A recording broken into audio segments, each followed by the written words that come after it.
Help me ducks. How are we doing? Excuse me. It's really lovely to be back. It feels Giselle says she will be watching but may not be able to comment. That's all right. That's okay. Hi Giselle, if you're watching. It's really dark.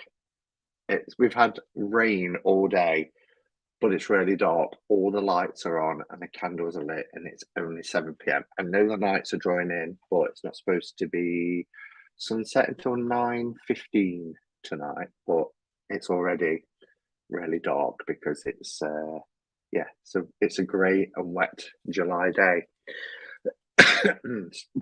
Excuse me, I've started with this little tickly cough. So I'll have a sup of coffee. Let's do some hellos and welcomes. First one in was Ink Twitchy Tarot. Nice to see you. And then Rob. Hello, Rob. The lovely Patrice is here. Hi, Patrice. And Celia. Happy Saturday to you too. Lovely to see you. And we've got Kate, Redwing, Witchy Wallflower, Sandra. Hi, Sandra.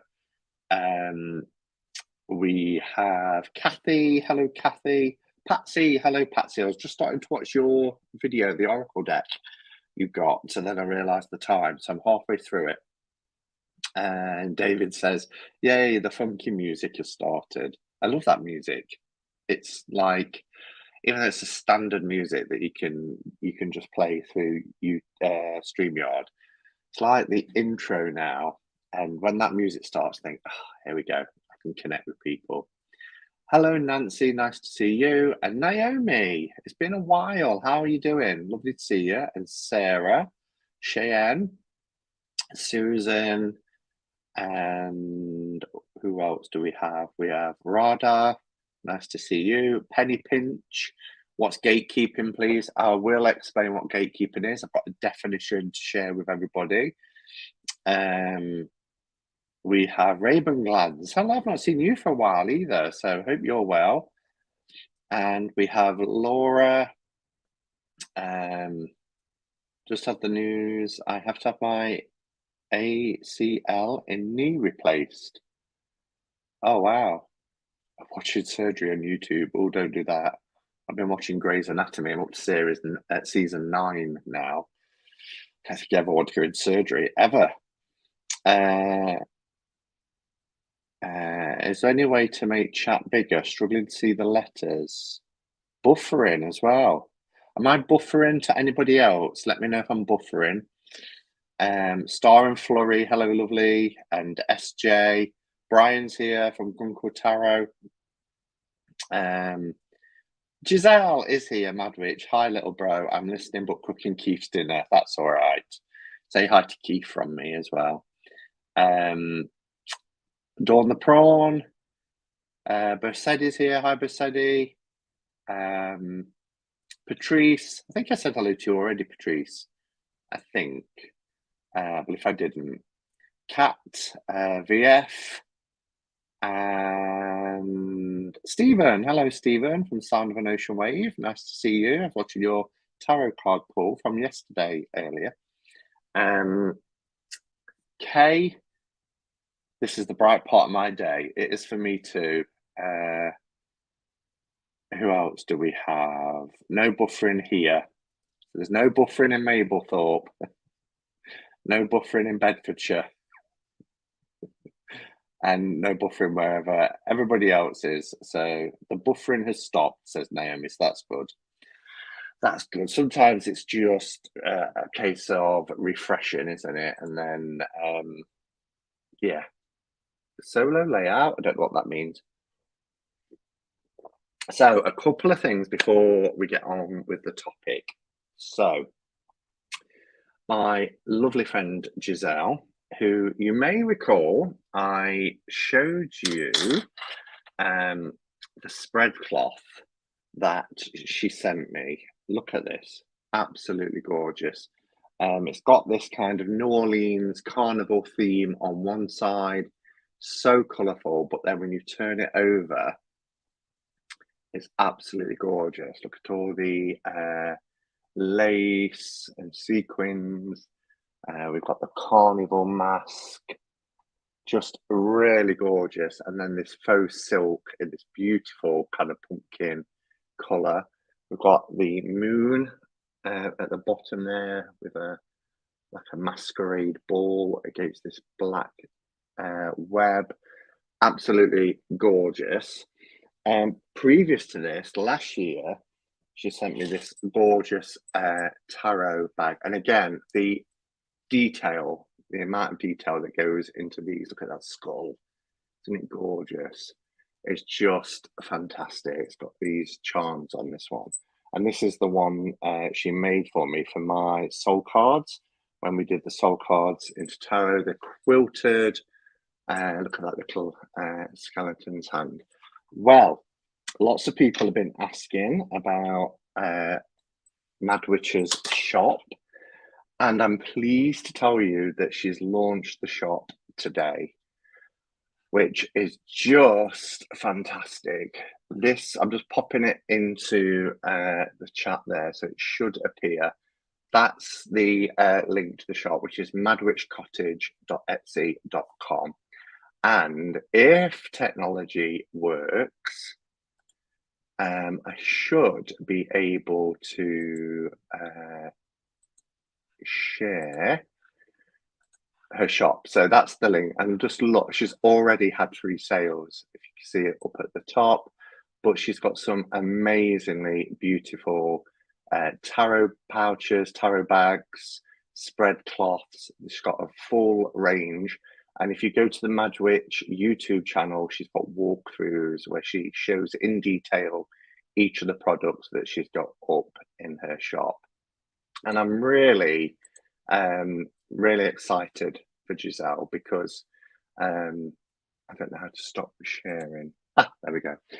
Because she's just the loveliest person, and I just wish her all the best because she puts like 1 pouch takes her 2 days to make, and the level of detail, and it's all recycled. It's sometimes vintage material. It's got lace. It's got cotton, loads of different fabrics, hand stitched in parts, vintage buttons, all sorts. It's just really gorgeous. So do check out her shop because I'll pop it in again. It's always lovely to support a fellow community member. See if I can stop screen. There we go. So yeah, just wonderful. Let's see what some of the comments are saying. Hello, Ellie. Nice to see you. And Giselle says, if anyone from overseas would like anything, they can message her on Instagram, or you may be able to message her on the Etsy shop. Yeah, because at the moment it's free shipping if you're in the UK, which is always a blast. And she'll talk to people individually if they want to buy from overseas. So who made that gorgeous cloth? It was the person I've just been on about, which is Giselle from the channel Mad Witch, who's launched her Etsy shop today. And I've been so eagerly anticipating it so that I could go back to the video I did of the spread cloth and put in the description that the little's now alive. Giselle's items are amazing. They really are. Lily Rose will definitely be buying. She's talented. Glad you're feeling better now, Simon. I love the message on your shirt. Yeah, it's half the message because it says no anti-racism, anti-homophobia, anti-transphobia, anti-bigotry. It's got the pentacle in rainbow colours. And then it says pro-kindness, pro-education, pro-understanding and pro-compassion. And it was a gift from the lovely Kim, which I love it. Yeah, I really love it. I was going to say something then, and I've forgotten. Oh, I've forgotten. Never mind. It will come to me if I remember. So, in terms of Evening Bri, here's a Facebook comment. Evening Bri, can't get in on YouTube, So it's this or not for now. Get them feet rested for tomorrow. So this is my friend Tony. Tomorrow, I'm going to that London to see ABBA with my friend Tony and a couple of other friends, Tim and James, you've seen on my channel before.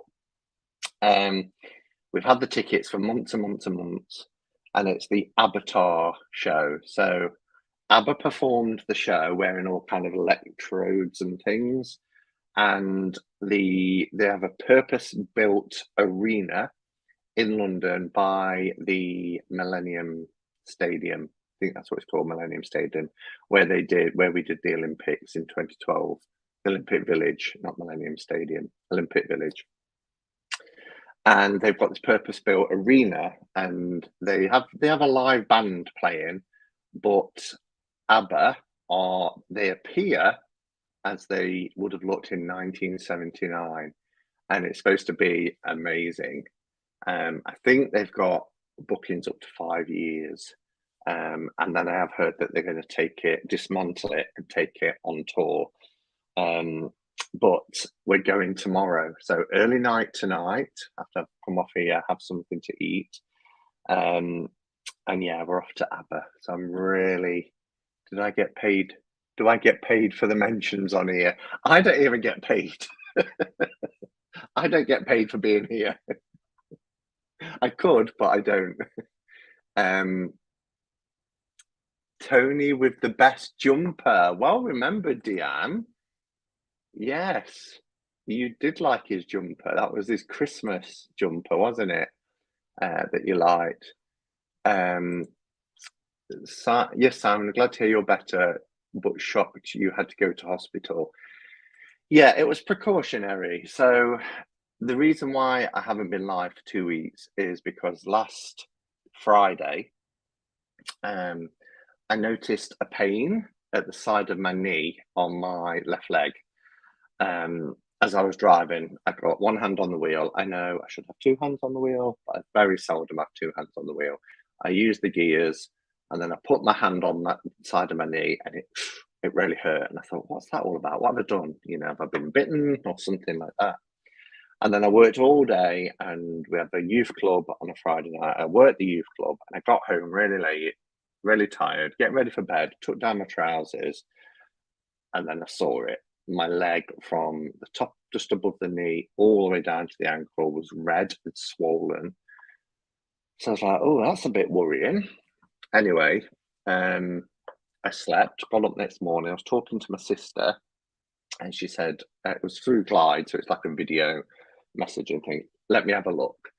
So I showed my sister, and she was like, you need to go to the hospital. She said it could be a DVT for all you know. Don't take any risks. It's swollen. Is it hot? And it was hot. So off I went to urgent care.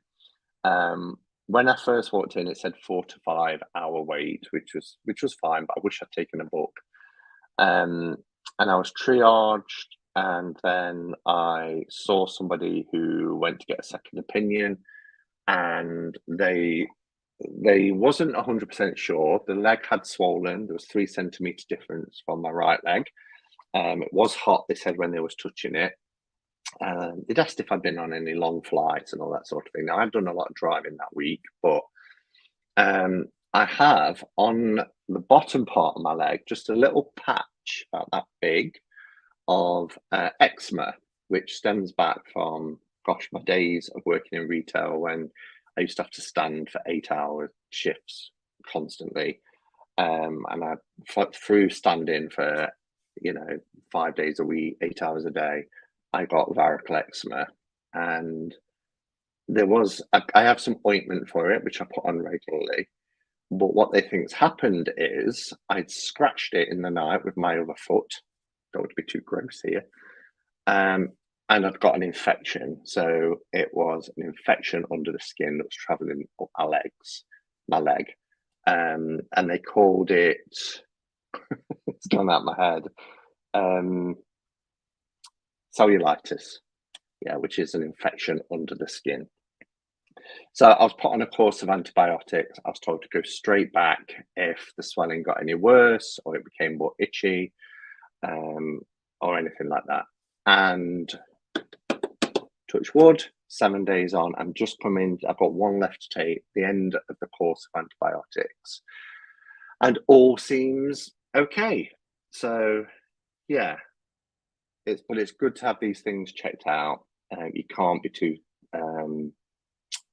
too careful, and I was very mindful that about 10 years ago, coming up to 10 years ago now, I had a colleague, Rebecca.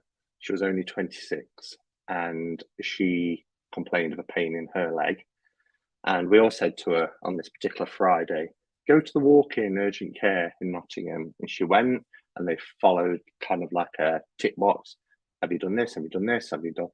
As they was doing with me. And on the Sunday, she died. And she'd got a DVT that was undiagnosed.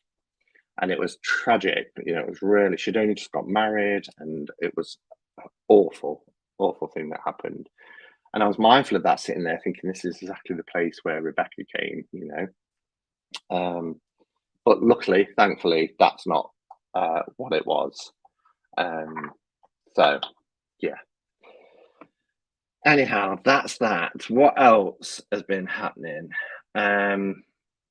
Absolutely. Cellulitis needs to be treated quickly. You did the right thing for sure. Yeah, she said that. She said, you've done exactly the right thing coming down, because we need to get a course of penicillin into you. I've been to TK Maxx, which I think in the States is called TJ Maxx. Is that right? TJ Maxx? Or is it TK and the Max is something different? But anyway, TK Maxx over here, because they got their Halloween stuff out a couple of weeks ago. I know we're only in July, right? But you have to get in quick. I didn't really see anything this time that kind of made me think, yeah, I want to get that in terms of ornaments, because I've still got my skull candelabra, and I've got my pumpkin tea light holder. Well, I've got two of them, and all that kind of stuff. I've got Skelly on the top of the unit here, which he comes down every year. But I got a mug and a candle. Yes, TJ Maxx. Yes, it's TK Maxx here.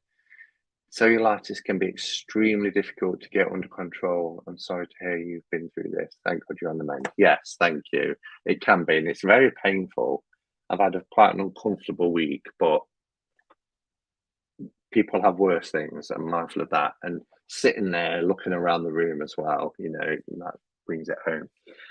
But I got a new mug, and I love this because this is me to a T. I'm a nightmare before coffee. So I really love this. It's got this kind of beveled, I feel like it's a bashed mug, and it's misshapen a bit. And it's got this bat and a snake. I love the skull here at the bottom, and it says "Nightmare Before Coffee." It's quite a big cup. So I got that, which I thought was quite cool. Last year, I don't know if you remember, I got the big black one with it's orange on the inside. It got all bats and a moon and everything on it, still in the kitchen cupboard. So it's becoming a bit of a tradition.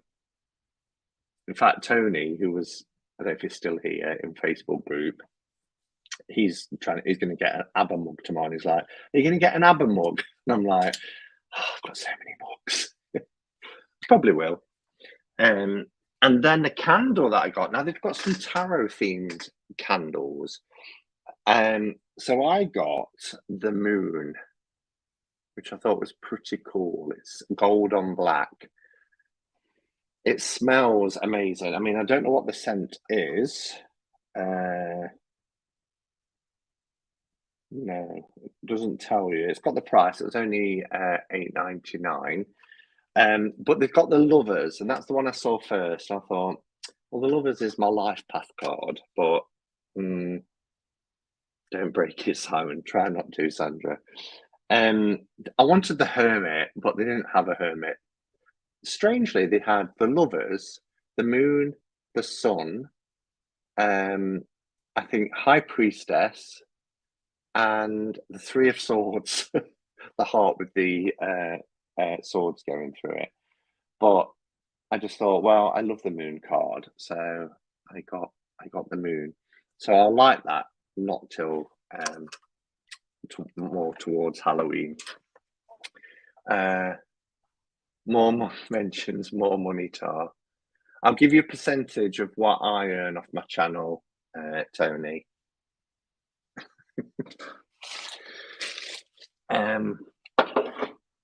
Yeah, so that's an awesome candle. Yeah, I love it. Oh, cool candle. Let me have a sup.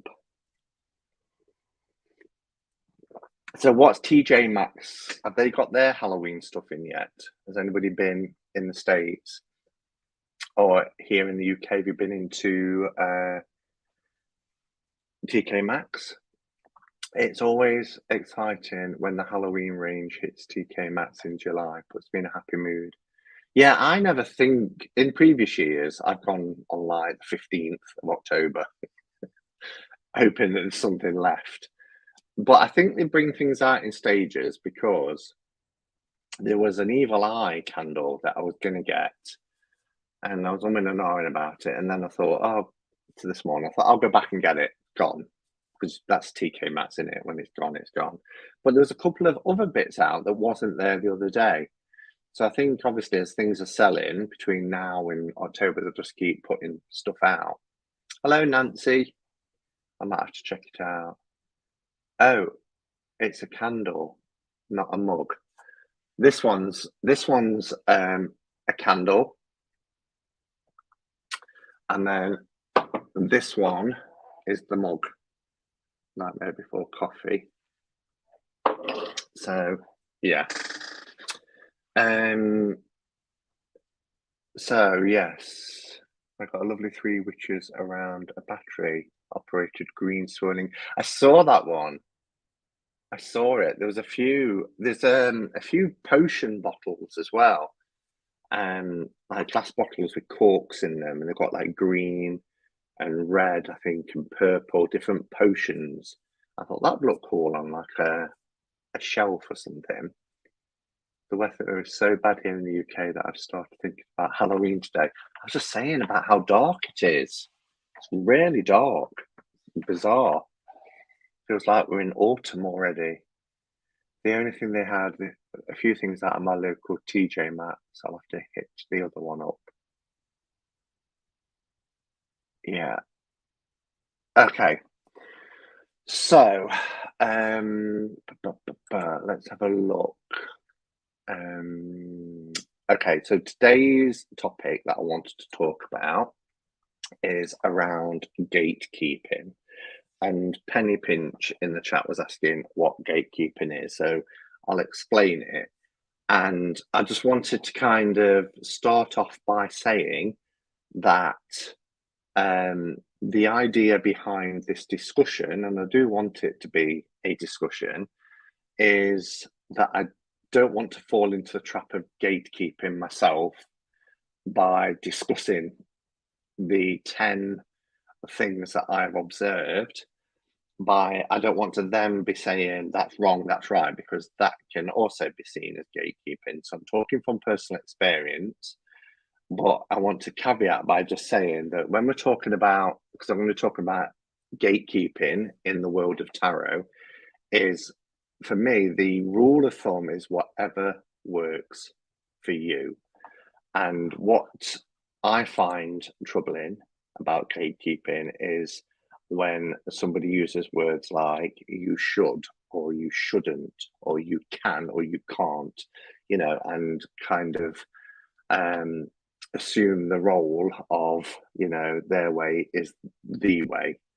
And I don't believe that that's the way it should be, particularly when people are coming into the tarot.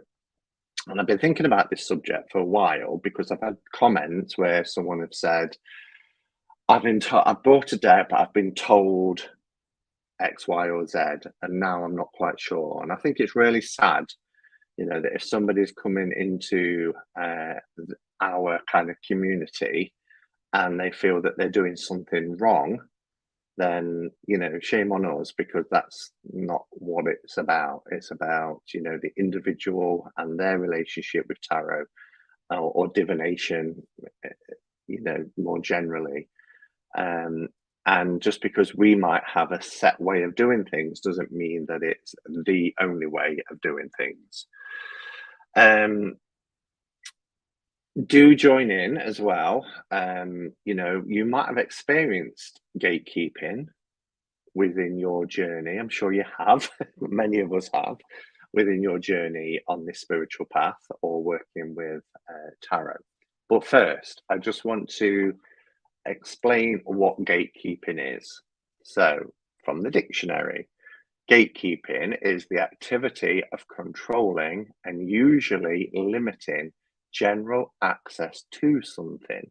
So it's what it says, a gatekeeper, somebody that stands on the gate and doesn't allow access unless your name's on the list, as in you're doing things the way that you should be doing it, or you're desirable to that community. Hello, Son of Sun. Nice to see you. I haven't seen you for a while. There's lots of lovely old faces. Well, not necessarily faces, but names coming through. So lovely to see you. And Green Mountain Mystic, hello as well. So yeah. And then, according to Urban Dictionary, gatekeeping is defined as when someone takes it upon themselves to decide who does or does not have access or rights to rights to a community or identity. So hopefully that kind of explains what gatekeeping is. So I'll just quickly do that again. Definition from the dictionary: the activity of controlling and usually limiting general access to something. And according to Urban Dictionary, gatekeeping is defined as when someone takes it upon themselves to decide who does or does not have access or rights to a community or identity. Okay. So obviously with that in mind, I just wanted to talk about things that over the last 7 years, next month, since I discovered this community, I've experienced. In fact, longer, because one of them that I'm going to talk about was told to me probably 20 years ago, but I have heard it said as well, whilst being a part of the community. Hello, Kim. Lovely to see you as well. I was once told atheists can't use tarot. Exactly. It's the can't that I have the issue with when somebody says you can't, or you shouldn't, or you must, or you must not. Those kinds of words is what could then mean somebody falls into the kind of the bracket of being a gatekeeper. But as I said, the reason for discussing this is because I don't want anybody finding our community or picking up a tarot deck for the first time and then having limitations put on them. Okay. One of the first ones I remember is, and it's not within my 10 ones I've got here, was being told that I shouldn't read 78 Degrees of Wisdom by Rachel Pollack as the first tarot book because it's too advanced and you will struggle. I remember being told that, and actually I didn't listen to that advice, and I read it and I found it to be an amazing resource at the time. But again, and now you could argue, is that gatekeeping or is that somebody just offering advice? But it was kind of the tone in which that message was conveyed. Okay. One I heard recently, if you have to memorize the meaning of the cards, then you are not intuitive. If you have to memorize the meaning of the cards, then you are not intuitive or psychic. Too advanced, presumptuous, much. Yes, Nancy. I've experienced it where people didn't want me to use tarot. Yeah, exactly. And then Sandra said, I've been told you shouldn't read cards intuitively to go by RWS meanings. These are all brilliant gatekeeping kind of statements. And I've actually got some of them as well. So I'll go through my 10 of what I've kind of heard or people have messaged me. I get lots of messages from people. I get lots of emails, and I don't always find them right away because sometimes they go into spam filters or messages on my Facebook are withheld unless I go looking for them. And I think the same with Instagram, but I get messages through a lot of different platforms. Um, and when I do find them, I've had some lovely interactions with people, but very often it's about advice, and people say, "Can you give me some advice? Because I've been told this." And I'm always like, "Oh, why are people telling people these sort of things?" As well as just hearing people say it on channels and things as well. The first one is a very popular one that I'm sure we've all heard, which is you have to be gifted your first deck. If and I'm very blessed, I've been gifted a lot of decks. However, I've been gifted decks because of the channel. Okay. Had I waited to be gifted my first deck, I would have waited over 30 years. Okay. And probably from my background and family background, that would never happen. Um, I think it's lovely to gift somebody their first deck, and I've done that many times. I've gifted somebody a deck if they've shown a bit of interest in tarot, or they've said, "Oh, I really want to kind of learn tarot."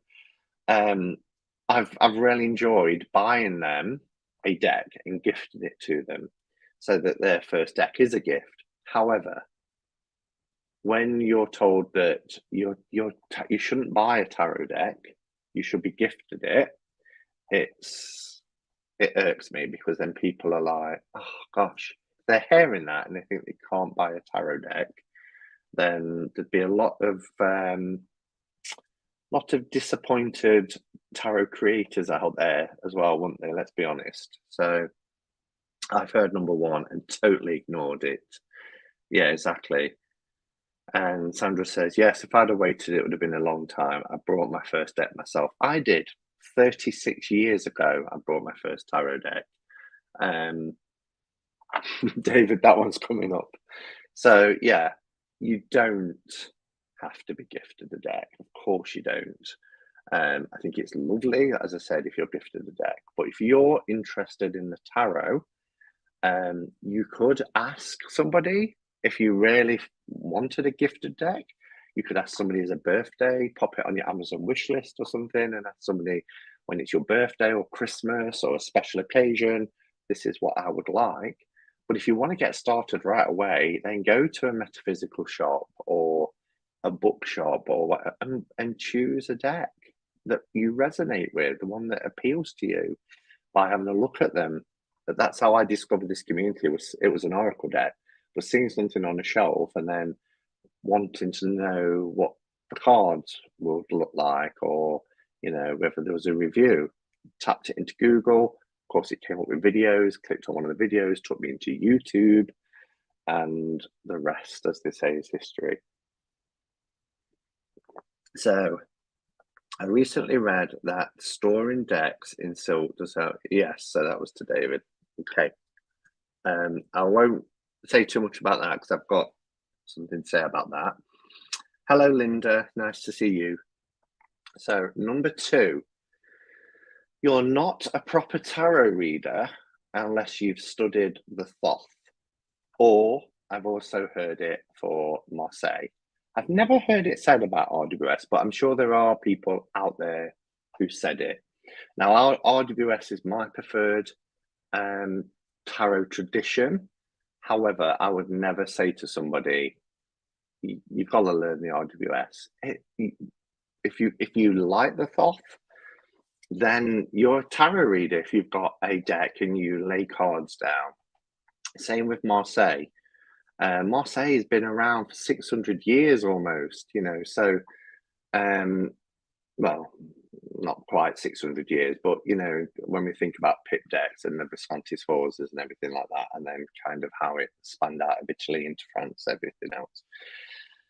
So it doesn't matter what tarot tradition you follow, whether it's RWS, whether it's Thoth, or whether it's Marseille. It's tarot, it's cartomancy, it's divination if you want it to be divination. So it doesn't matter, but I have heard people say, in particular about Thoth, well, if you're not reading the Thoth, you're not a proper tarot reader. And that really irks me. So that's one that I certainly ignored. Big eye roll to the not a proper tarot reader, right?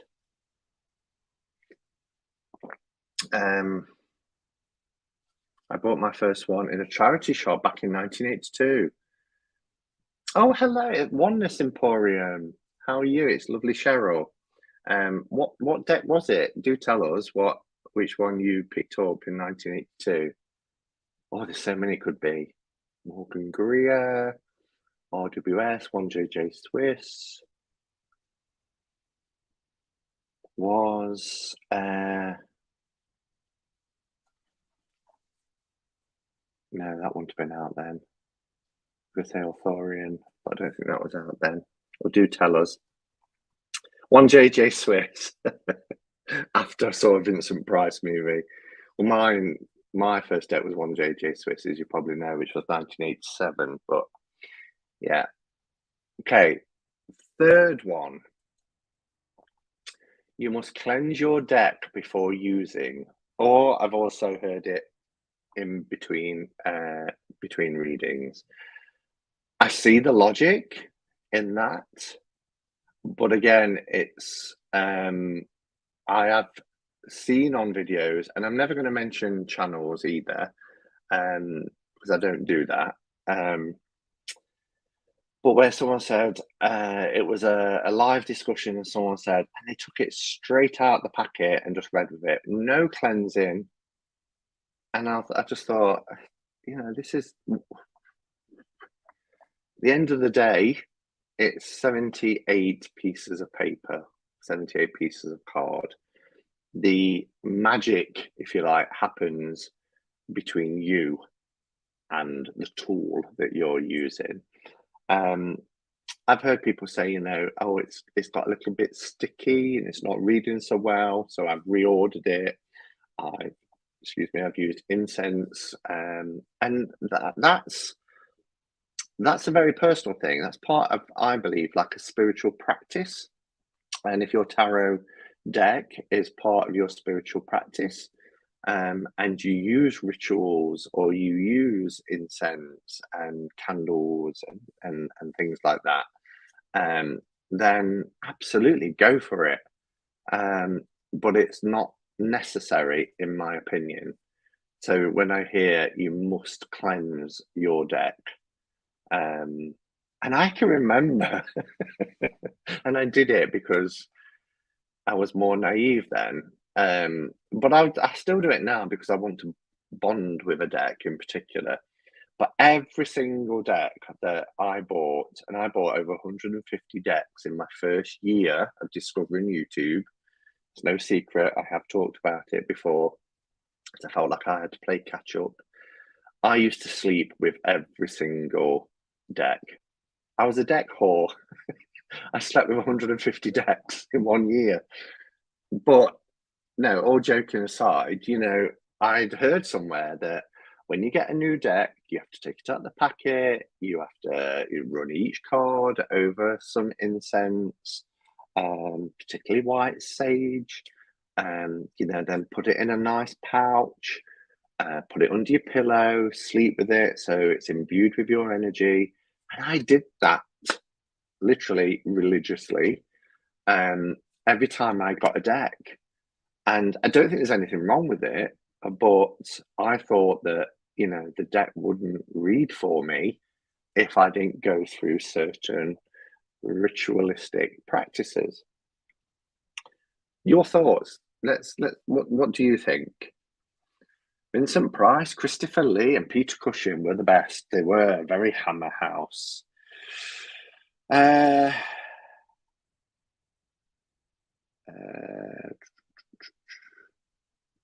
Let's see where I got up to. I got up to 1JJ Swiss after I saw the Vincent Price movie. Any deck is useful, yeah.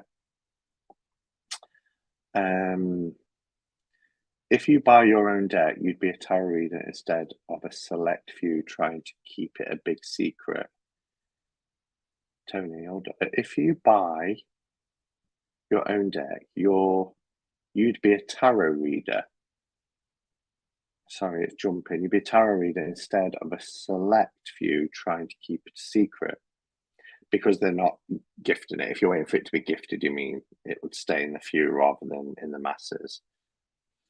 If you do cleanse, then great. If not, then great. What's it got to do with anybody else, and how does it affect them? Exactly, Kathy.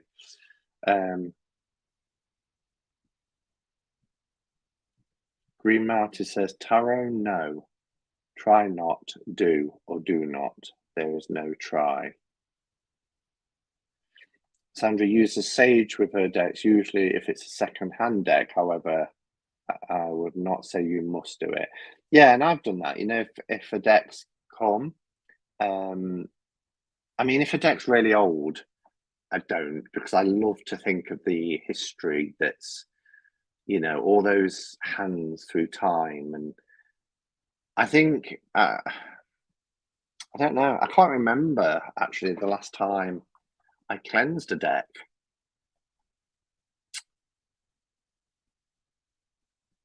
I'm trying to think. I don't think I can remember. If you want to cleanse them, do it. If don't, then don't. Why do people say things like this? Because people sometimes like to think that they're an authority on it, and their practices that they've kind of embraced over the years has worked well for them, and therefore they're imparting their knowledge. But sometimes you the danger of that is if somebody is coming into our community with that first purchase of a tarot deck in their hands and they're hearing all this stuff you've got to do or should be doing, sometimes it puts people off. Number 3, yes, you can use it straight after the polythene. Just wash your hands and protect the new shiny images. Yeah, they're just cards. Well, they're not just cards, in my opinion, but literally, if you take them, they are just cards. It's a tool for something bigger, something deeper. Any Hammer horror movie for me too.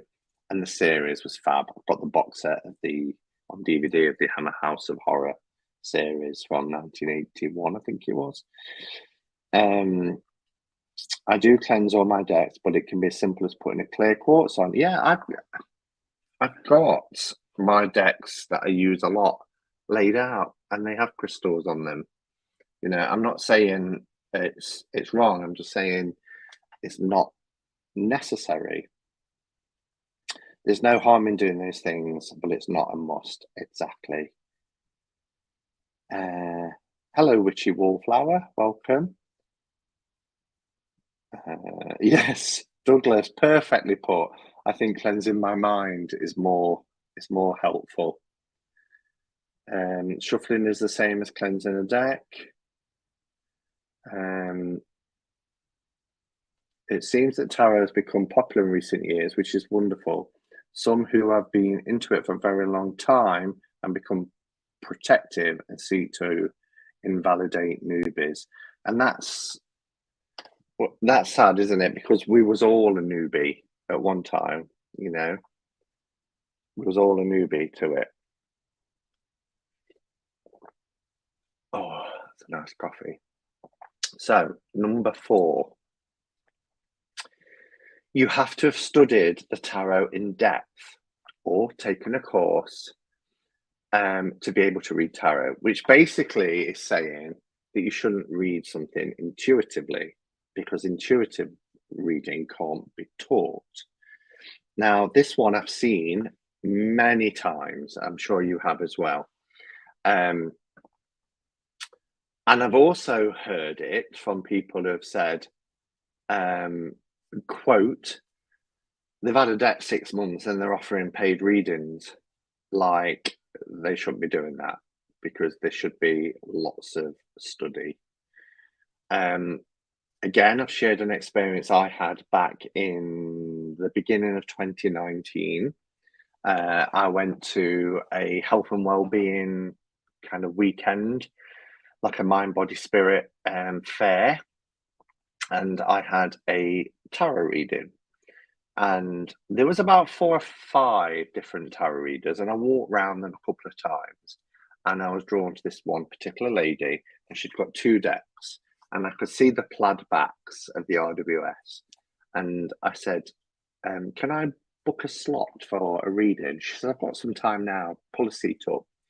And she recorded it onto a CD disc. And she said, "Take your pick out the 2 decks." So I pointed to the RWS. And a part of it was a bit of research, a bit of market research here, see how she read. And as she read the cards, I knew that it was a purely intuitive reading. And at first, when she turned a card, and I just say, for instance, I don't know, it was the death card or the devil card, whichever it was, we know the meanings of them. And what she was saying just didn't connect with my understanding of what those cards meant or what they represented. And so I was like, and I just then thought to myself, just go with it. She gave me this reading. Some of it resonated, a lot of it didn't. And she gave me the disc and off I went. And then I did a live that night and I started sharing my experience. And I got a few messages after from people saying, "I think that bit was referring to this." And I was like, "Yeah, maybe you're right." Anyway, nearly a year later, as I was in the car flicking through my glove compartment to put a CD on, I found it and I put it in and I listened to it. And I just remember thinking, "Oh my gosh, yes." And it was spooky in how accurate that reading was. So when I hear statements like and I'm not saying this person hadn't studied the tarot. I don't want to say that. I don't know if they had or not. But when I hear people say, you should really study the tarot in depth, or you should have taken a course, or have some sort of, formal, lots of times people even push for some sort of accreditation, don't they? To me, that intimates that they're saying, that doing an intuitive reading isn't necessarily the right way to read tarot. And that's not my experience. For me, I think intuition is very important. But for me, I like to have some underpinning knowledge of the cards and the card meanings. So when I do my card pulls, because I'm not sat in front of any one of you watching the live, I'm not sat face to face. It's very much a sort of, based on the underpinning knowledge, unless I really get a kind of like, maybe it's more towards this.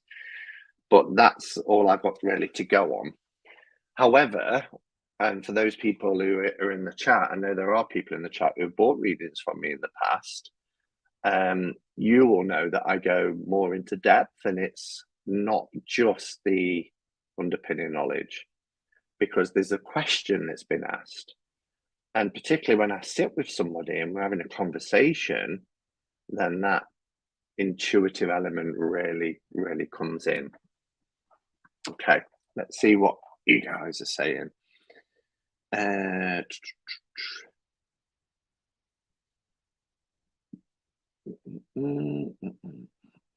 saw a video a few weeks ago where they said you wasn't shuffling properly if you didn't cut them in 3 piles. Oh, please.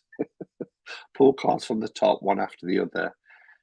So now we're being told how to split the deck and how to shuffle the cards. The more quirky we become, the more we'll get used to different techniques depending on the deck in question. One might get oil, one might get incense, one might get moon bathing, others might get nothing. Yeah, Just go with, what you feel. For me, I wasn't comfortable reading until I understood the basic meanings. Of course, we were all students for life of the tarot. Yeah, good point. The sad part is that people think it's too complicated to read for themselves. I think reading for oneself is the most important thing to do for personal growth and the insight into your world, Pamela. Yeah, and do you know what? Have you never kind of, and I'm saying you, as in everybody listening, have you never sort of seen a picture of something and felt really inspired by it? It's just, you don't even necessarily have to go to an art gallery, but just you see a picture of something and you feel so inspired by it. That the tarot is art, and we're looking at these images, um, beautiful images in a lot of cases, and we get inspired by it, and we see things in those images. And yes, great to have that kind of underpinning knowledge, but Pamela, you're right. When people come in to a community and they hear, especially when things get overlaid onto the tarot, like astrology and Kabbalah and the Hebrew alphabet, and what was the other thing? This alchemy and periodic table and all sorts gets put onto the tarot. Not that there's anything wrong with that, but I remember at one point thinking, oh, gosh, this is so complicated. This is a lifetime of study. And it might be a lifetime of study, but it doesn't mean that you can't start right away, with what works for you. Take what resonates. What doesn't, have a disregard, or just pop it on a shelf. Pop it on a shelf, and I think I might come back to that at some point. But for now, that's probably gonna, overload me. And start with what you're comfortable with. I was put in a corner in the last month that tarot was not a valid way to spend my time, and it was not an enjoyable experience. Judgment is a hard place in the 3D. I'll be less judgy.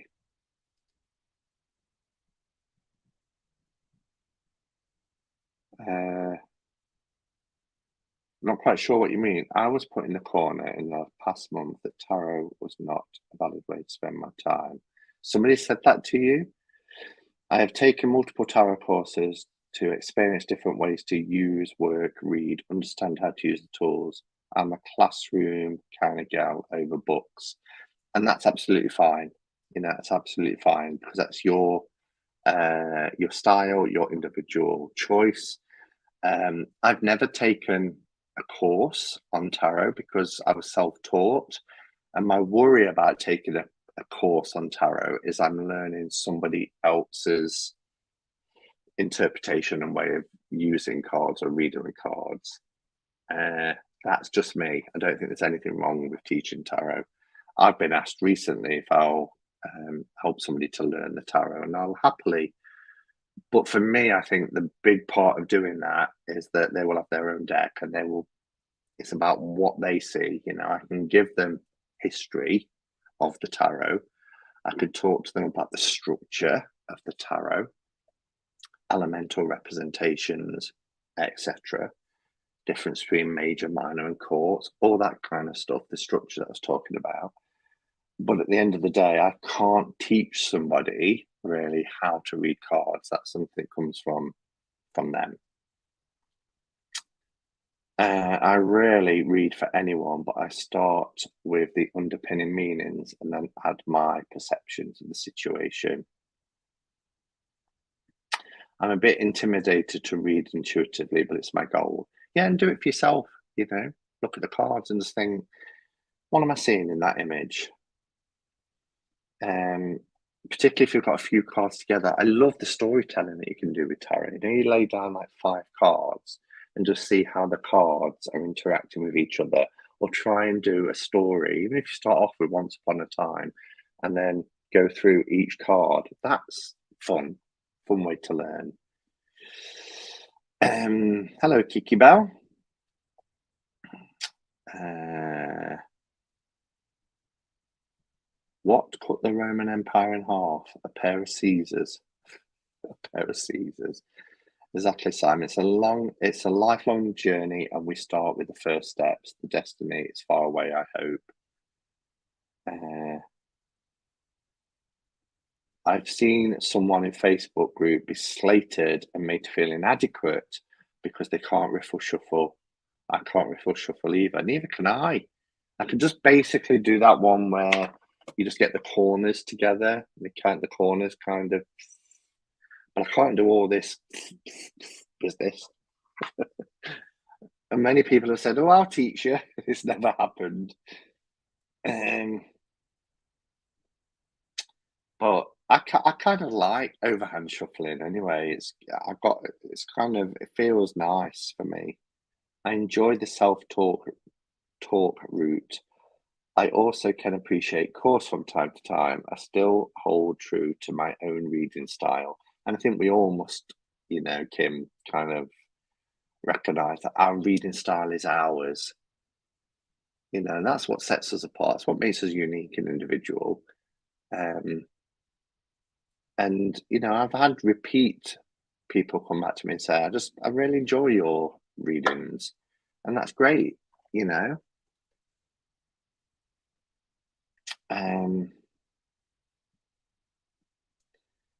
we all learn different ways, so we shouldn't allow anyone to tell us to do it differently. It's whatever feels natural to you. We all read differently as we see the cards in many different ways. Absolutely, Cheryl. Absolutely. I'm a terrible shuffler and I struggle to remember card meanings, but somehow still works okay. Good. Perfect. All right. So, gosh, we've been an hour. Number 5. Tarot should only be used for. So, a couple of examples here. Tarot should only be used for introspection. We'll go with that one first. So, that's, people like, and I get it. We've all got our own belief systems. So, not everybody believes in divination. People might have more of a scientific brain.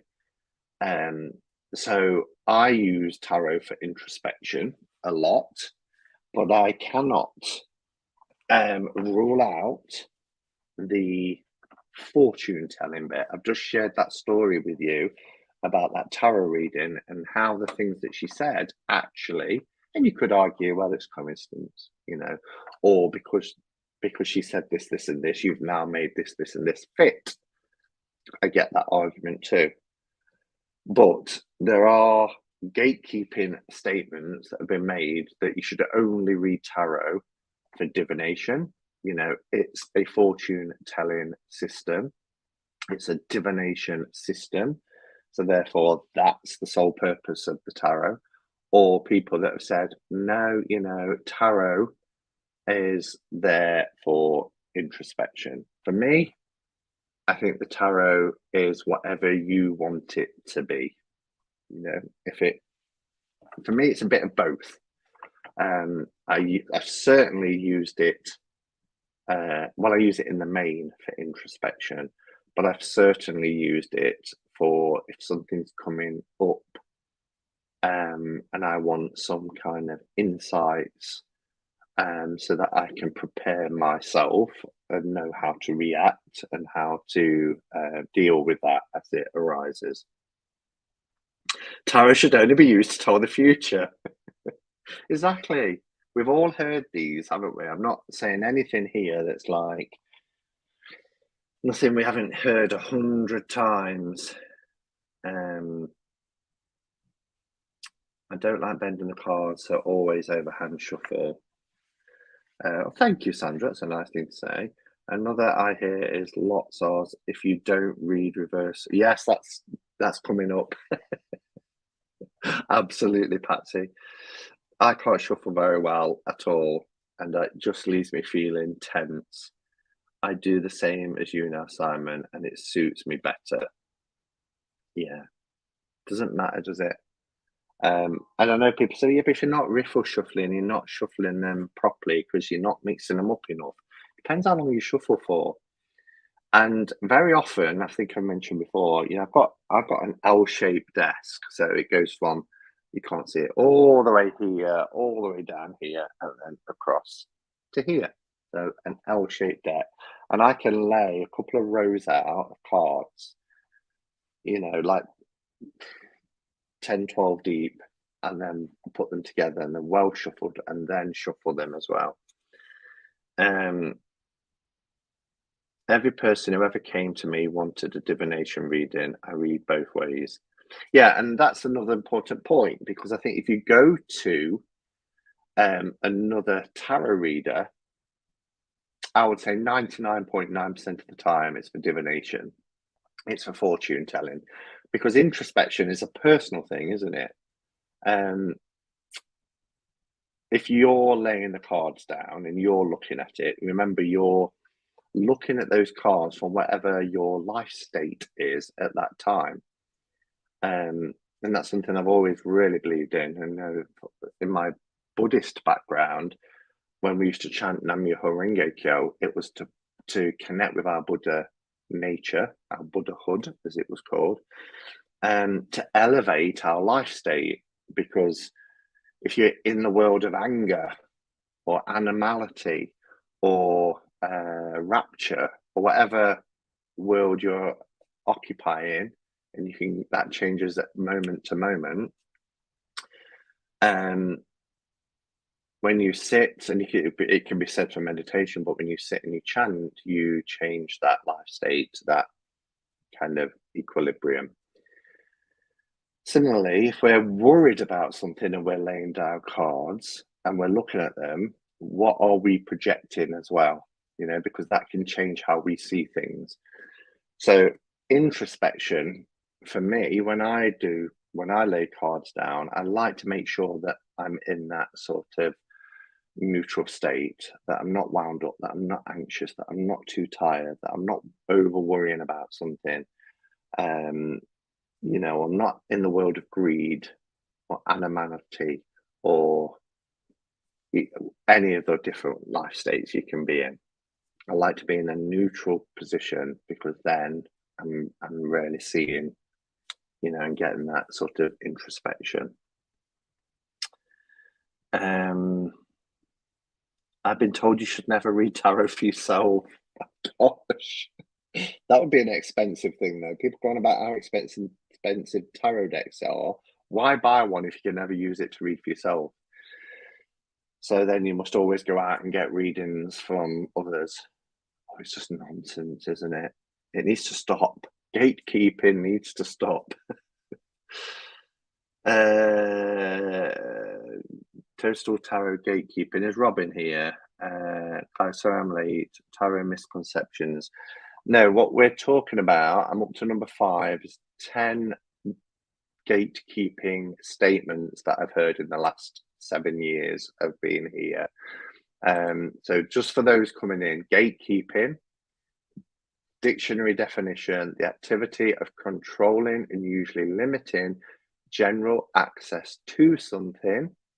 And then according to Urban Dictionary, because we all love a bit of Urban Dictionary, gatekeeping is defined as when someone takes it upon themselves to decide who does or does not have access or rights to a community or identity. And we're talking about the things that we've seen. So just as a quick recap, 1 was you have to be gifted your first deck.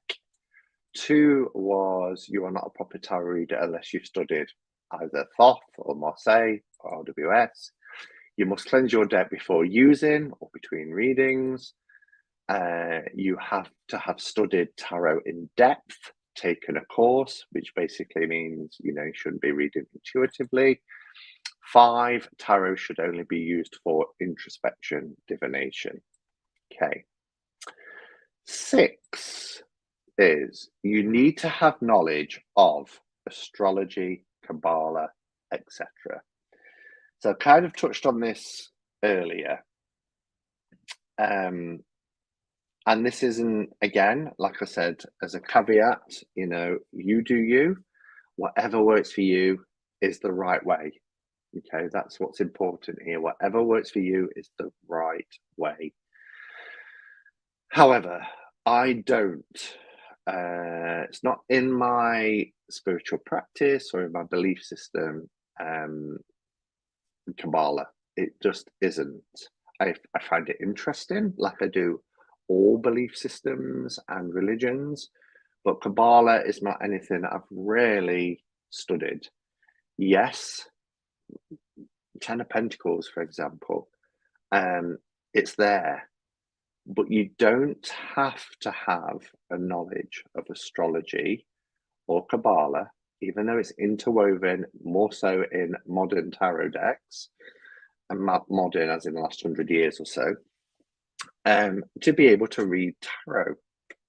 And again, that has put people off. And when I said that I've had questions from people, some of those questions are, I've bought this deck and I don't know anything about astrology and blah, blah, blah, blah, blah. And it can be overwhelming for some people coming into our community to be told, well, you should have knowledge of the Kabbalah, or you should have knowledge. And again, that's also goes a little bit hand in hand with you need to study the Thoth to be a tarot reader. Live and let live, Laura. Yes.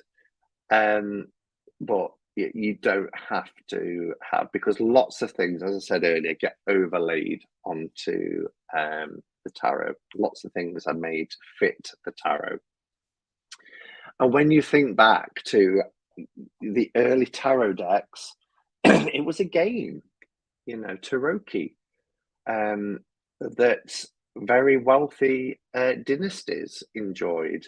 The Visconti Sforza, the two families, the marriage of those families, and the Bembo, what was his name? Bembo Bonifacio? It's gone out of my head. In 1440, painting these exquisite cards as a gift to the family, and they were games, and it's only since kind of secret societies, golden dawns, and everything else that other things have been overlaid onto them. Tarot's been on a long journey through history, but you can.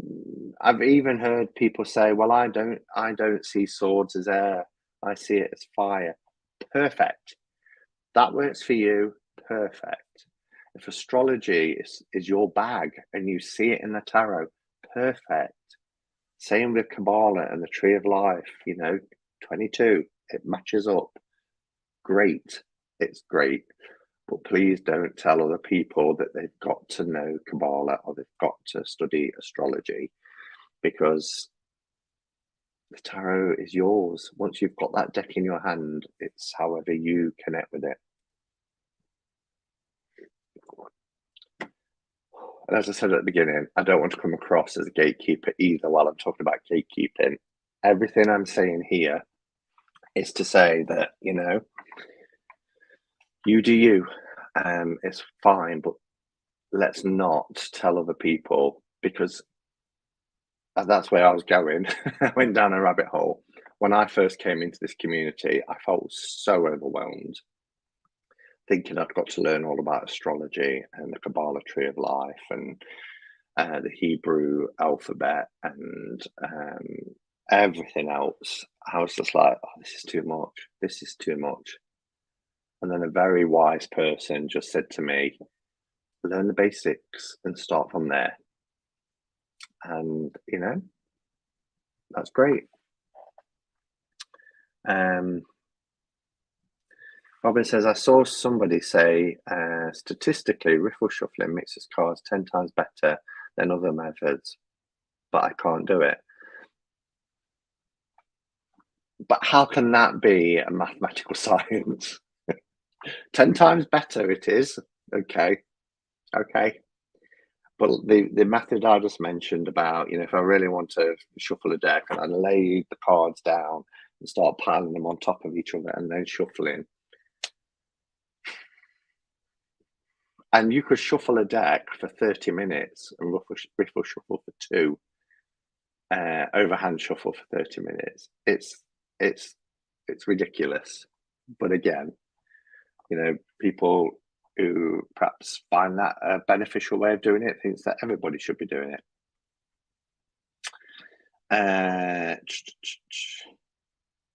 I'm pretty open to what others have to say about tarot. I'm pretty stubborn about using my own methods for what I've taken.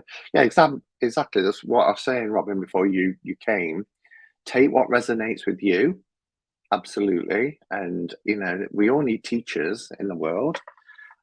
Take what resonates with you, park the rest, either disregard it or park it and think, I'll come back to that as I grow and I develop and I've got the capacity to, you know, take in further information. But let's not overwhelm people, because tarot can be really simple if you want it to be, and it can be as complicated as you want it to be. Numerology, astrology, Kabbalah, mythology, history, colour theory, every continent symbology, etc. The rabbit hole that others will send people down is overwhelming. Exactly, protect my energy. Exactly. The best learning comes from a supportive community. Kathy says, if astrology, etc., is something that you're interested in and you specifically want an astrological reading, then I guess that's what you need. Otherwise, it's not required at all. Each to their own. Exactly. Shuffling, no matter how you do it, is therapeutic and relaxing. Yeah. All right. I'm just conscious of the time, because I'm having my early night tonight, because I'm going to that London tomorrow. I say that London because my mother always used to say to me, she used to hate it when I went to London. She'd say, oh, you're going to that London. You're going to that London on Sunday. I'll be worried sick. 7, you're not reading tarot properly if you don't read reversals. Now, this got mentioned by somebody previously in the chat. Okay, so I don't know where reversals started from. But people read tarot before reversals. I think for me, and this is just me, I'm not gatekeeping. For me, if I've got a card that's upside down, it's down to my shuffling. It just is. It's down to my shuffling. That card's upside down. However, you could say, ooh, you know, the cosmos has made it so that you've shuffled it that way. Perhaps. But for me, the reason why I've never gone down the route of reading reversals is just because I think that the cards themselves have enough in them to give me the various aspects. Okay, and I know it's not a case, even though I've never really studied reversals, but I do know it's not a case that it's just the opposite. That's not what reversals are. Sometimes it lends itself to that, and it's not just a case. But I, particularly in spreads, you know, I can lay the cards down and I can clearly see what my message is that I need to take from the cards.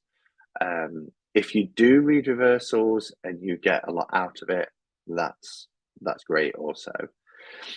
It's not the case where I've thought to myself, oh, I don't want to learn 156 meanings, I've got to learn 78. Because I would have happily have done that. It's just that I didn't really buy into the fact that the card is upside down for a purpose. I just saw it as my own kind of bad shuffling. Again, just my opinion.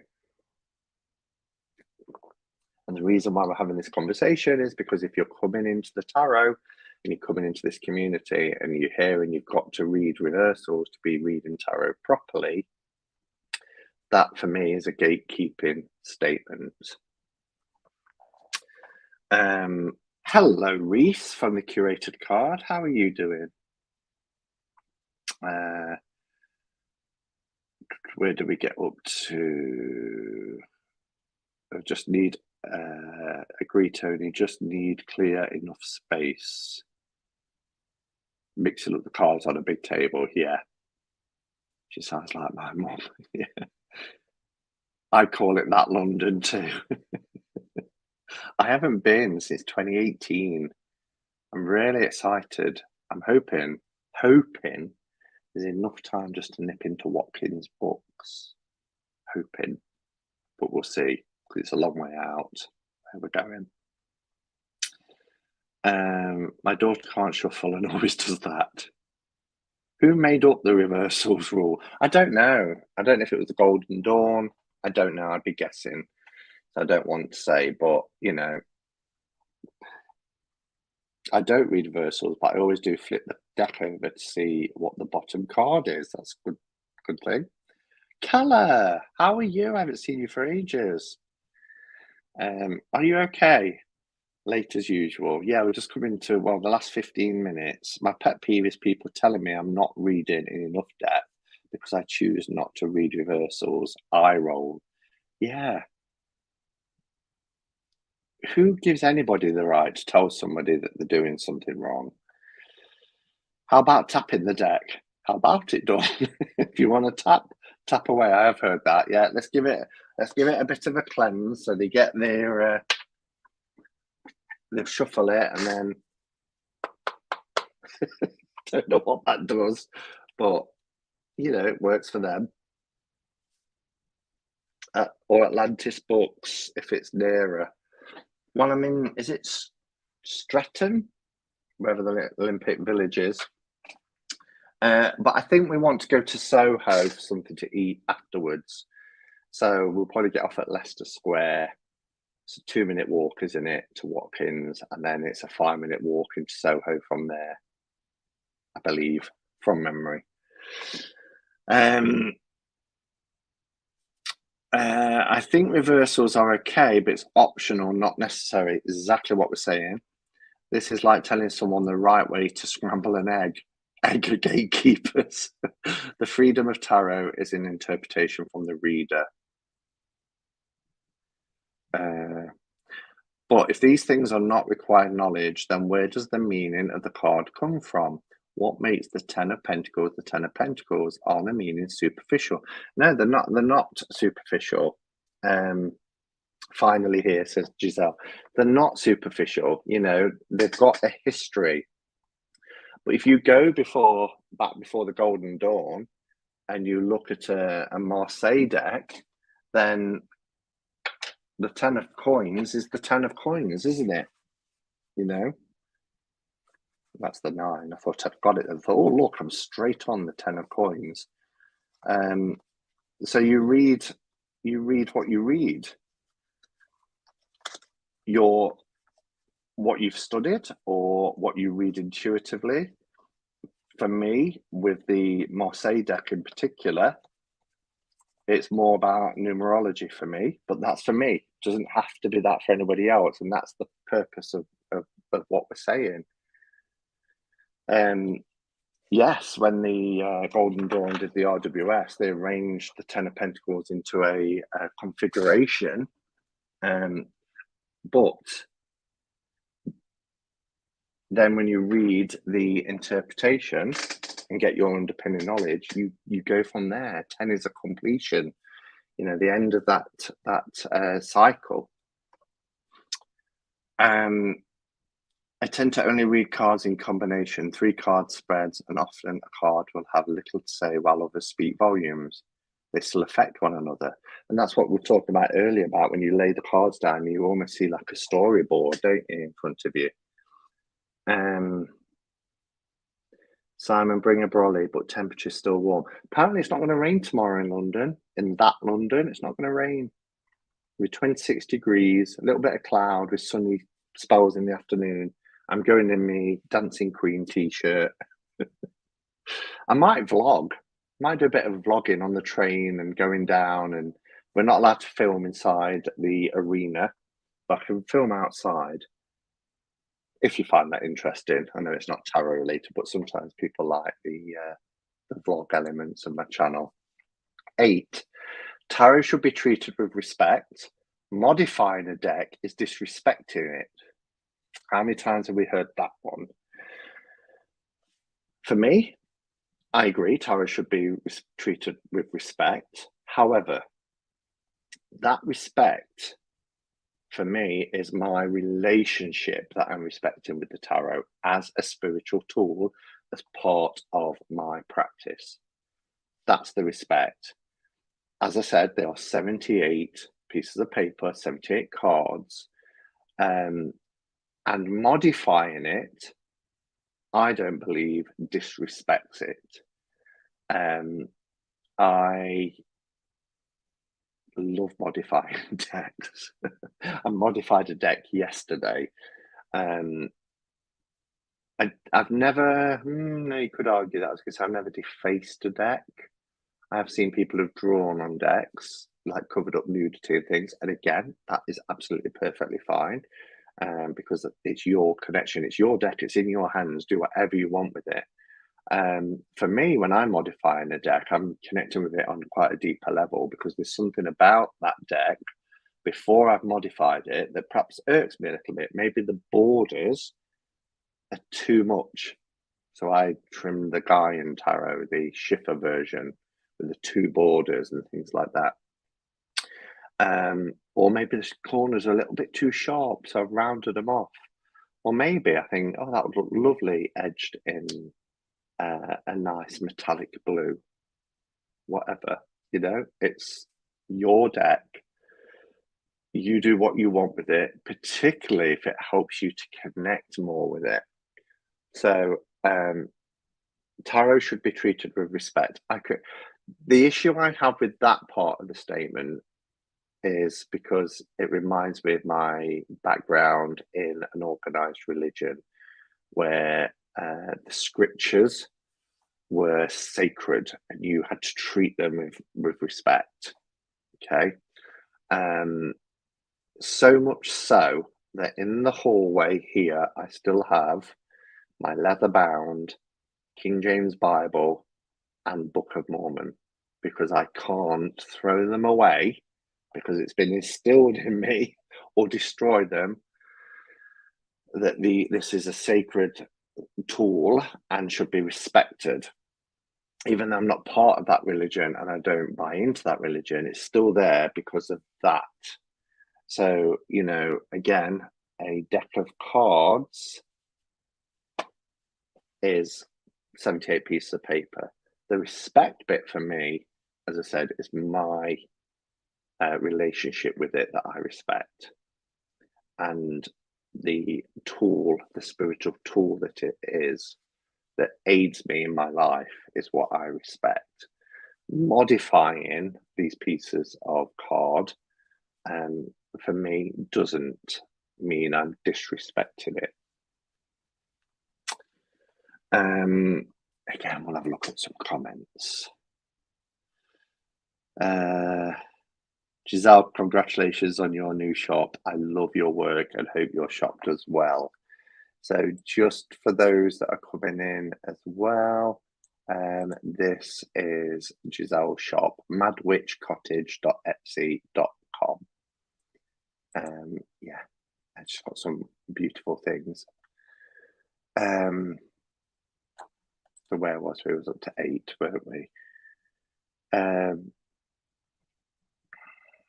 Let's see. I've never modified a deck, but it's not because I think there's anything wrong with it. I'm just I won't read that word out. That's offensive in the UK, Calla. I know it's not where you are, but it is here. Modifying it could be another form of cleansing. Yeah, I mod it if it makes it more workable around my Zama Oracle. Yeah, exactly, because that those sharp corners were problematic for you, Robin. So you rounded them and you've got a deeper connection with it. Oh, do you, Simon? Wow. What was that, Sandra? My decks are so much more magical once I've modified them, says Giselle. Exactly. I love edging decks. Spending time with each card makes them special. I often trim decks too, because I find large cards awkward. Yeah, it's a wonderful thing to do. Everything should be treated with respect. Modding a deck doesn't equal disrespect. I'm all for modifying decks. I also highlight passages in books which upset some. Yeah, agreed, Simon. Messed up the scriptures and translation and information. Yeah. This is a great topic. For your information, I got the idea of modding a deck from watching your channel. Yeah. I'm so disrespectful. Oh, I beg your pardon. I'm just no, it's absolutely fine. It's just I know words have different kind of origins, but yeah, and I know that it's a word that's used a lot in the US, but over here it's deemed as a very offensive term. Okay, so number 9, and I think Patsy mentioned this one earlier. Tarot should be wrapped in silk or at least kept in a wooden box. For about 10 years, I kept my soul cards 1 and 2 wrapped in a silk scarf because I was told this. So this is the one, when I said at the beginning, this is everything I've picked up. These gatekeeping statements are everything that I've picked up since I found this channel. And then I said, well, one actually goes back quite a long way. That's this one. And I can remember when I first bought my deck, I was told, keep them in a wooden box because it protects them.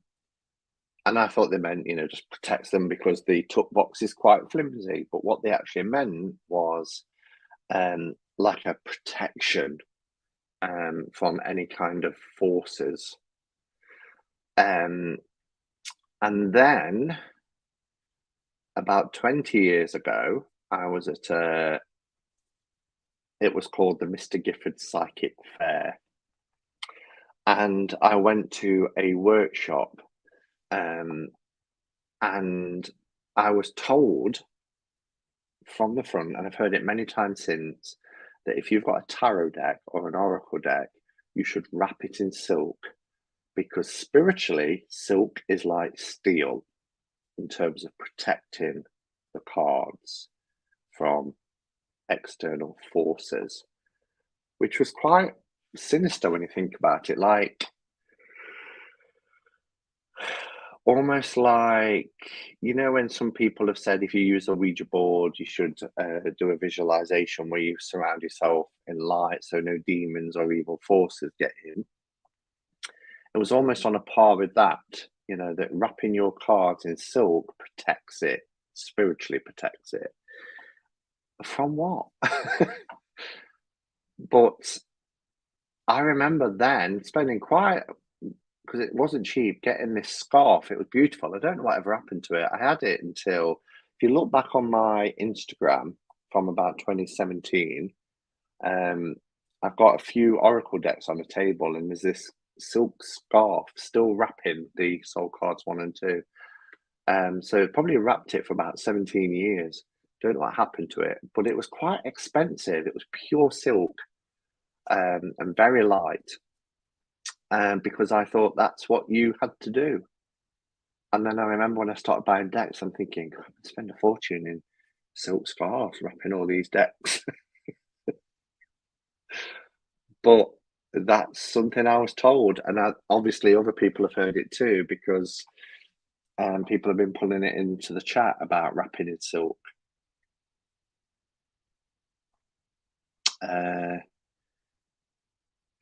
The only decks I have in wooden boxes are the ones that came in them. Brian says, that's silly. Everyone knows you have to use tin foil. I did both with my first RWS. I actually cut a silk dressing gown up to wrap them. It was gold colour. And was you told it for the same reasons, Patsy, that it was like to protect them, spiritually protect them? I still remember she said silk in the spiritual realm is like steel. Nothing will penetrate your deck if it's wrapped in silk. And I was like thinking, well, what's going to attack my deck? I'd be endangering the forest if I had a wooden box for every single deck. Me too. I use silks to wrap the cards, but I don't get too weird or insist upon it. I found a bunch of old Japanese kimono bits and pieces. They're great. And some old Indian saris too. Again, Carla, what's your reasoning? Is it because you were told it, or is it part of a particular practice? I think sometimes these are just meant to add to the mystique rather than gatekeeping behavior. Yeah, but the gatekeeping bit comes in, Robin, when somebody tells you you have to do this, you know. I do take on board that some people are like, yeah, you should really wrap them in silk, and because that's information that's perhaps been passed down. But it's when you're being told that you're doing it wrong because you haven't uh, done it necessarily, that's when it becomes gatekeeping.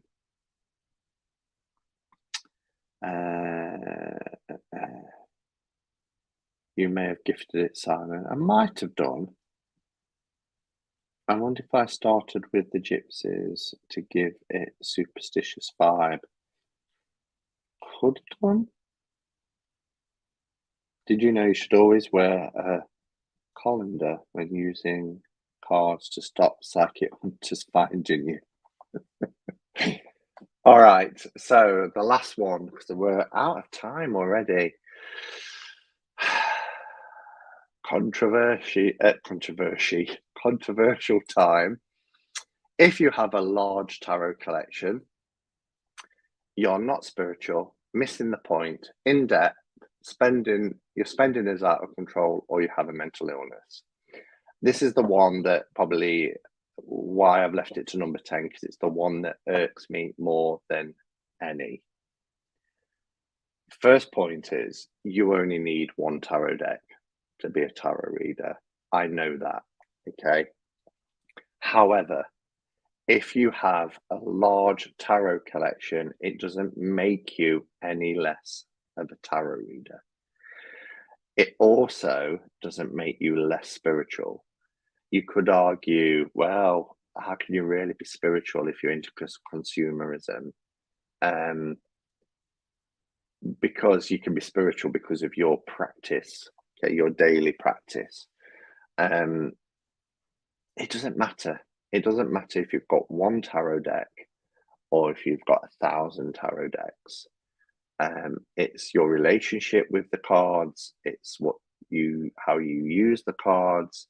It's how you live your life that determines whether you're a spiritual person or not. And in terms of missing the point, and now this was a direct quote, they're really missing the point of tarot. What's the point of tarot then? The point of tarot is, again, subjective because of everything else that we've just talked about. The point of tarot could be that it's a card game. The point of tarot is that you use it to foresee the future. The point of tarot is you use it as a psychological tool. The point of tarot is it's 78 pieces of beautiful artwork where you get messages from. The point of tarot is whatever you want tarot to be, and it doesn't matter if you've got just the one deck or you've got hundreds of decks. And as for in debt, that is really judgmental. I don't have a credit card. I have gotten into debt in my younger years, and it took me a lot of hard work to get myself out of debt. And therefore, I will never put myself in a situation where I am in debt. Spending out of control, no. And again, I can only talk about myself. That's why I'm talking about me and my collection, because I can't talk for anybody else. Other people spending might be out of control. Other people might be getting in debt, and they, if that's getting into a situation that's impacting them in a negative way, in a harmful way, then of course do something about it. But let's not have that sort of blanket. If you've got a large collection, you're in debt or your spending is out of control. I have a budget, a fixed budget. And as I said before, I don't drink very often at all, once in a blue moon, literally. I don't smoke. I'm not a party goer. I don't socialise a lot and have nights out and everything else. Wouldn't mind if I did. My pleasure is my collection, and it is a collection, but it's more than just a collection because I use it and it's part of my daily practice, my spiritual practice. Um, and we all have a level of mental health, whether it's good mental health or poor mental health, and that fluctuates for all of us through different parts of our life. And I think we go into dangerous territory when people say, well, they're hoarding and that's mental ill health. We don't know people and their lives, and I don't judge anybody for how they live their lives. But the main point of this, for me, gatekeeping statement is when a mass generalizing statement is made that they've got a huge collection, so therefore they're missing the point of tarot, or they can't be spiritual, etc. So yeah, that is my 10, and I know there are more. There are more, but these are the ones I've been jotting down over the last couple of months, actually, and I've thought, and I've spoken to other people about doing this. It's something that I wanted to do because, again, it's not to cause any sort of drama, because we could all do without that.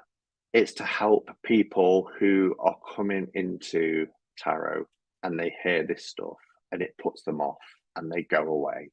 And I think that's sad. I think it's really sad. We should be really, really supportive. So, in summary, my thoughts are, if you are drawn to the tarot and pick up a deck, dive in, okay? There are no rules. My view, no rules. Be inspired by the artwork, learn at your own pace, follow your own path. If you want to buy 78 Degrees of Wisdom and dive straight in like I did, do it. If you want to buy Tarot Bible and get basic keywords and key phrases, do it. If you don't want to buy a book at all and you just want to look at the images and get intuitive hits, do it. Follow your own path. Don't be told you should or you shouldn't. I was going to put a little bit more, but that's as many characters as it would allow me to put into a banner. Yeah, so that's my views on gatekeeping in the tarot community. And like I said, I'm sure there are more, but I just went on the 10 that I've heard the most, I suppose. All right, I'll just look before I sign off to see if there are any final comments, because I've seen my name tagged a couple of times.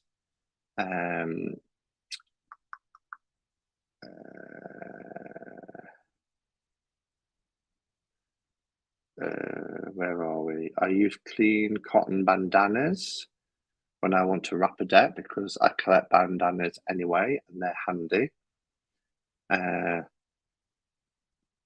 I really don't like this one. Is this the final one, Sandra? 1 no, 2 maybe, 3 no, 4 no, 5 yes. 5 yes. Tarot should only be used for introspection or divination. How rude. I accept all the criticism, but what's your problem? This one drives me mad. They don't say stick to one book or one painting. Yeah, exactly. Exactly. And no, I'm not going to go there. My response to number 10, haters be hating. They're just jealous. That's where I was going to go. I'm glad you went there. I do think sometimes it's a bit of envy. And there's nothing to be envious of. Does it make you better? If you don't be envious of someone's collection, doesn't make them better. It doesn't make them worse. It just makes them who they are. And I've done it myself where I've seen a deck. We've all got a wish list, haven't we? I would imagine. I've certainly got a wish list, and there's decks that I would love to get, but they're out of my price range, or there's going to be the shipping and everything else. So I don't get them. And when I see other people with them, I think, oh, I'd love that. But then I just think, well, one day I'll get it. And if it gets out of print, it gets out of print. It's not meant, I'm not meant to have it. You know, I'm not jealous where I think, oh, why have they got it? Um, so just, it's silly. I had only one tarot for over 20 years. I didn't realize there were so many till I joined YouTube. Yeah, YouTube will do that. My library makes me well versed in different knowledge, and it's my education. So how's that? To bad spelling. Should an artist only create one piece of art their entire life? Do they use the same brush forever? Exactly. Exactly. That's a really good point, actually. What's the point of having different kinds of paints? If you're a painter, what's the point of having different kinds of tools if you're a builder? Anyone who says you can't have a collection isn't probably a tarot collector. I'm a cash and carry kind of girl myself, Simon. I don't like debt. It gives me anxiety. I get you. Yeah. And I think when you have been in debt and it's been, it starts to impact on you, then, and you come out of it and you're relieved to come out of it, you don't readily want to get there again. I can understand why some people do, particularly in a cost of living crisis. Sometimes people have to put just essential things on credit cards and things just to get them through the month sometimes. So I get that as well. Kathy says, yes, I've seen this one too. Who gets to say who is or not spiritual based on something like that? I've seen virtue signaling, looking down on others over having lots of debts. It's no one's business. About a year to 18 months ago, it was all anybody was talking about in YouTube, and I felt I couldn't comment on anybody's video because somebody does have a large collection. I took them all personally because I thought, oh, they're talking about me here, and that hurts, when you hear people saying that, you're not spiritual, you're not this, you're not that. People have feelings. I have feelings, and it it got to where I didn't want to be on YouTube for a bit because everybody was going on about this thing, consumerism and everything else, and how unspiritual it was, and that's not what tarot's about. And it became very judgy. And then you look at the comments, and there's people who leave comments on my videos that were saying things. I was like, ouch, you know? Because we do see those things. We do watch other channels. We do, until you get to that point where you think, right, I'm stepping back from this. I'm stepping back from it. Those who think and speak number 10 should spend more time consulting the judgment card in their own deck. I'd never get myself into debt to buy tarot cards. I know how much I'm able to spend. I do understand why people do, because there is that FOMO. It is a real thing. Let's not, pretend it doesn't exist. It does. And I do understand and I do empathize with people who've joined the community and think, oh my gosh, like I did when I said about I felt I had to play catch up. Luckily, I did spend a lot of money, but it wasn't money I didn't have.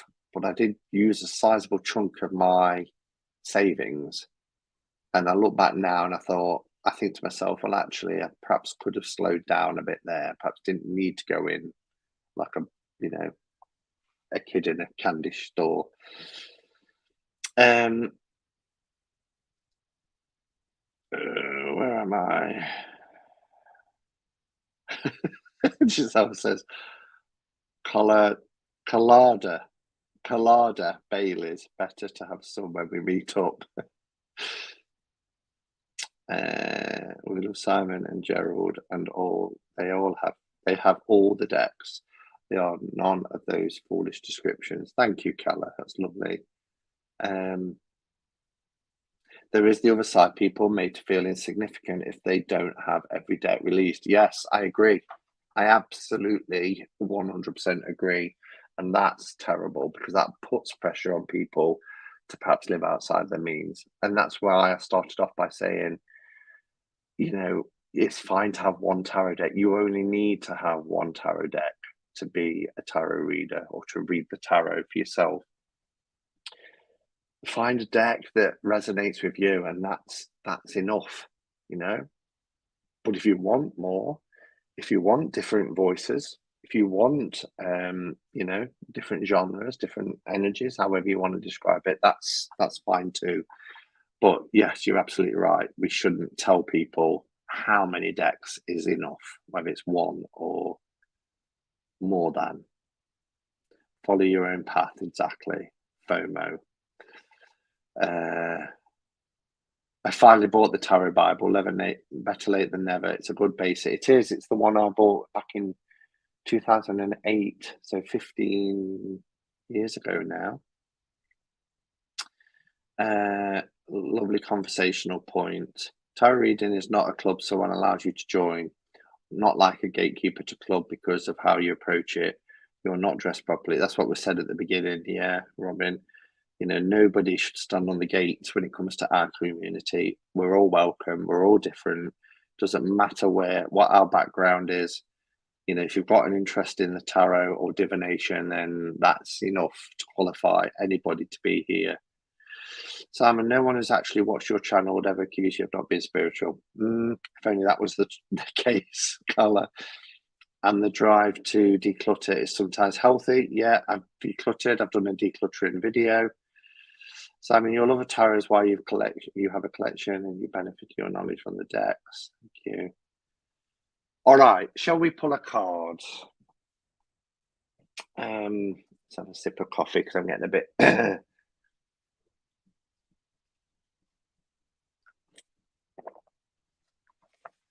I've found Anne Fort's pouch because I've got this. I'm really in love with the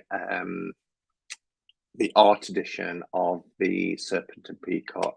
I love it so much.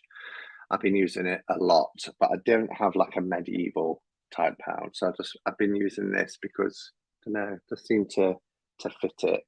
It did have my 2 decks of Goddess Love and Goddess Dreams in, so I'm gonna have to find something for that to put these in. But I love this deck. It's just so gorgeous.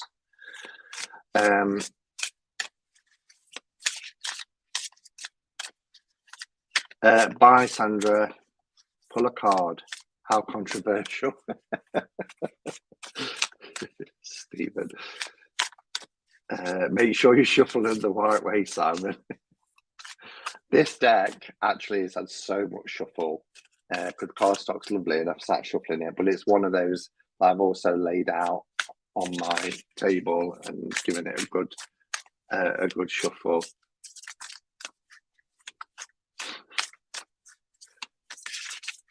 Oops, I've gone way over on time tonight, haven't I? It's nearly 10 to 9. I haven't even had my tea yet, my dinner.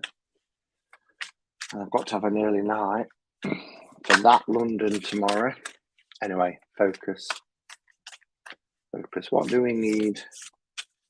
What do we need to focus on for the week ahead? Where should our attention be?